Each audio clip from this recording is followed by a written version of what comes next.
гражданска инициатива за забрана на проучване и добив на шистов газ в България.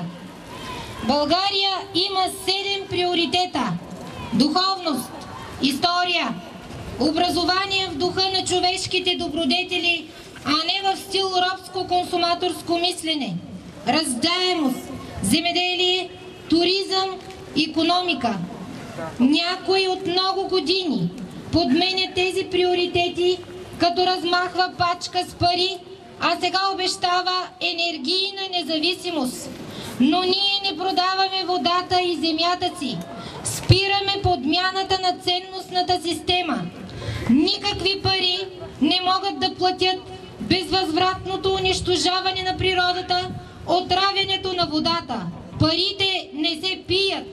Никакви пари не могат да платят безвъзвратното унищожаване на земята на Златна Добруджа.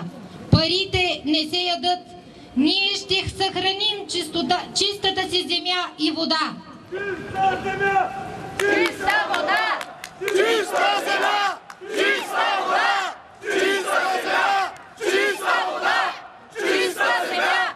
Чиста вода! Чиста земя! Чиста вода! И при добива на шистов газ няма да има какво да пием, няма да има какво да едем. Животните няма да могат да пият, няма да можем да се изкъпем дори, няма да има с какво да перем. Кой може да си позволи да плати такава цена заради някакви лъжливи обещания за големи печалби? Братя и сестри българи, да защитим Златна Добруджа, водата, хляба и земята, децата си. Стига лъжи, стига заблуди, стига лицемерие. Стига лъжи! Българи! Стига лъжи! Стига лъжи! Стига лъжи! Стига лъжи!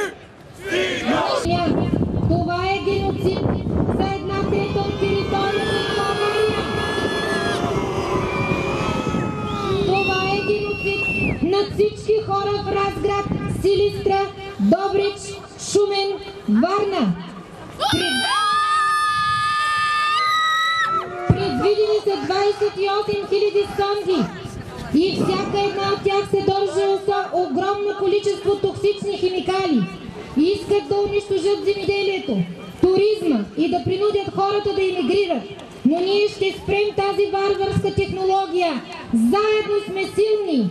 Днес искаме всички цветове да се обединят в името на една свята кауза, която ще защитим до пълна победа. Това е каузата за чиста България. Ние подкрепяме днес националните протести на Варна, Силистра, Русе, Шумен, Разград, Каварна, Тервел, Тошево, Търговище, Търново, Плевен, Благоевград, Бургас, Казанлък, Пловдив, София. Българи! Юнаци! Чиста вода! Чиста вода! Чиста вода! Чиста земя! Чиста вода! Световният опит доказа на практика, че и проучванията и добива са еднакво опасни и пагубни. Поради това Франция ги забрани, Германия ги забрани, САЩ също ги забрани в 16 щата, Южна Африка ги забрани, Канада, Австралия. Защо не са проучили това още преди да дадат концесиите? Защо не се допитаха до българското общество?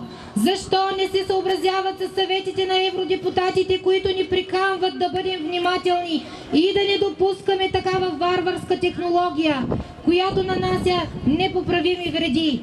Защото това е явен лобизъм, явно вече са взели комисионните си и по всячески начин се опитват да изпълнят поръчката. Напук на всички факти, напук на цялата истина. На нас ни сочат за пример Полша и Румъния, но в Полша водата вече е отровена. Преди броени дни военното контраразузнаване на Полша арестува 7 правителствени чиновници, 3 от които от Министерството на околната среда, точно заради корупционни схеми за даване на разрешителни за шистов газ.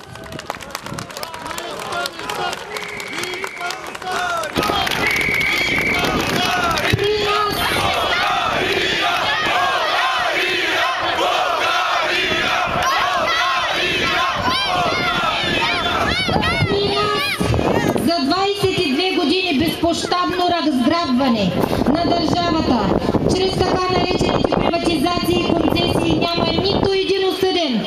Сега посягат да отровят водата и земята ни. Желаем ли това? Ще допуснем ли това? Ние ще спрем това. Крайчов, Караджова, отивате в затвора!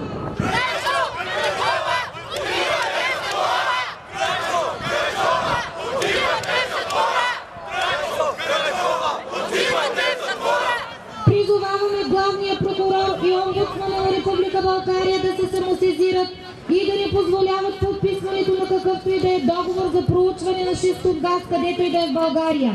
Недоумяваме как фирма Шеврон с толкова лош имидж, осъдена за 8,6 милиарда долара за унищожаване на природата на Еквадор, осъдена в Индонезия, сега и в Бразилия, ще бъде допусната в България.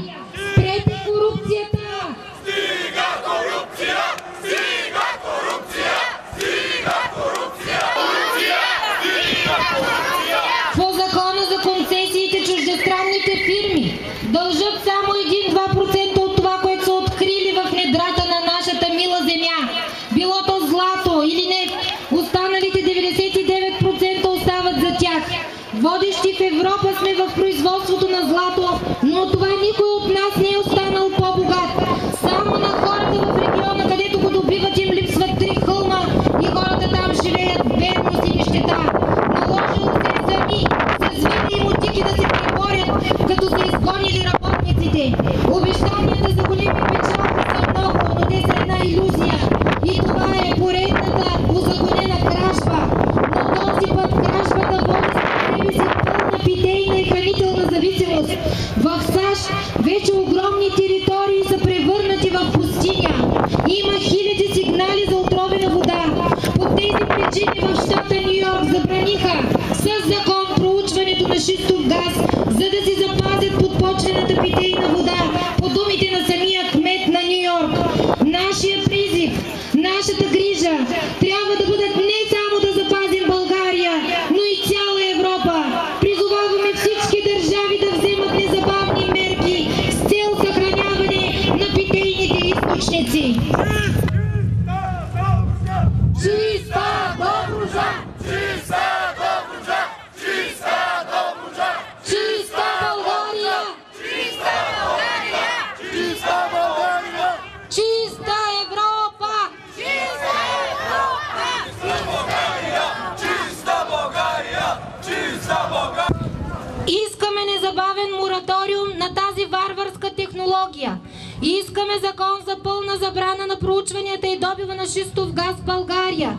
Искаме анулиране на решение 427 от 16 юни 2011 година на Министерски съвет, с което се позволиха тези криминални концесии.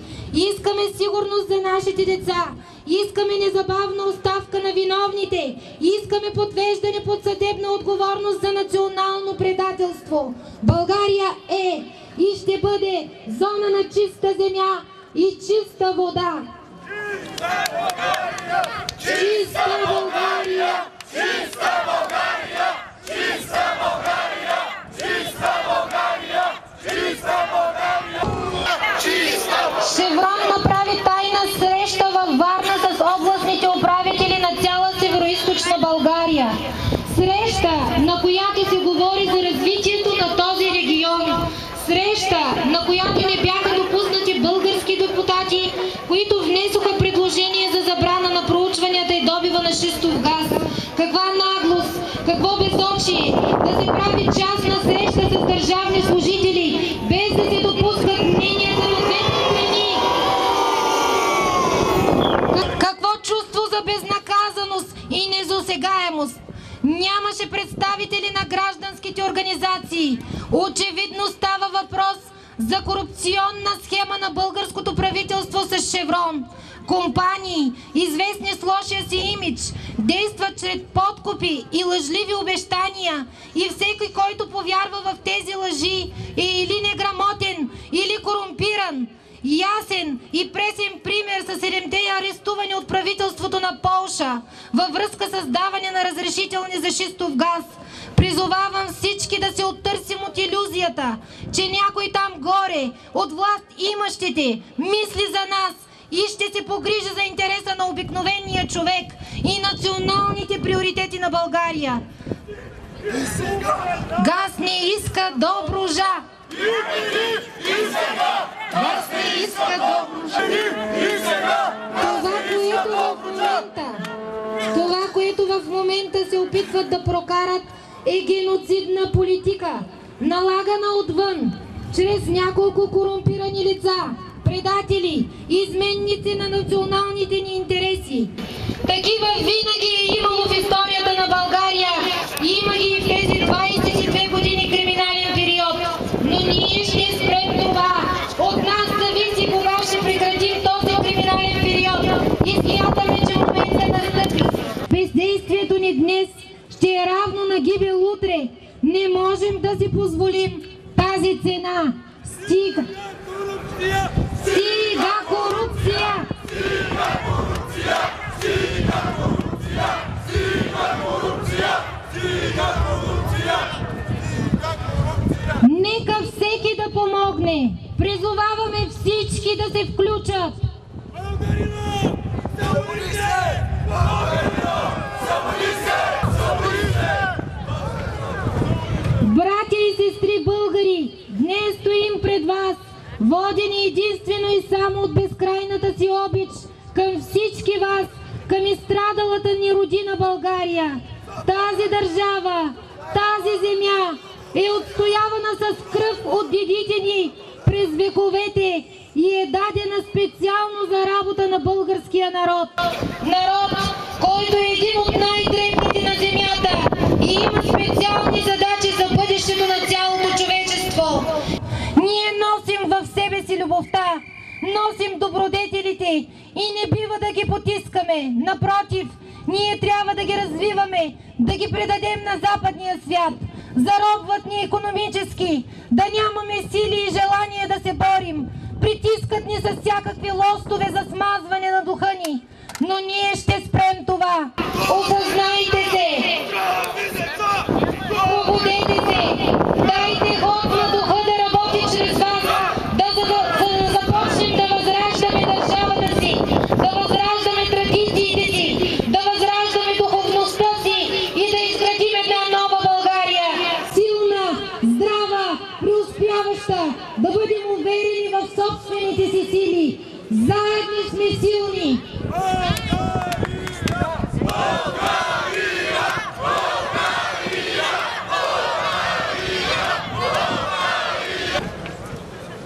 Тъй като това е гражданска инициатива, предлагам всеки, който има какво да каже. Българио, майче ти родна, нали си вече страна свободна? Върни децата ни! Върни ги тук, за да има и за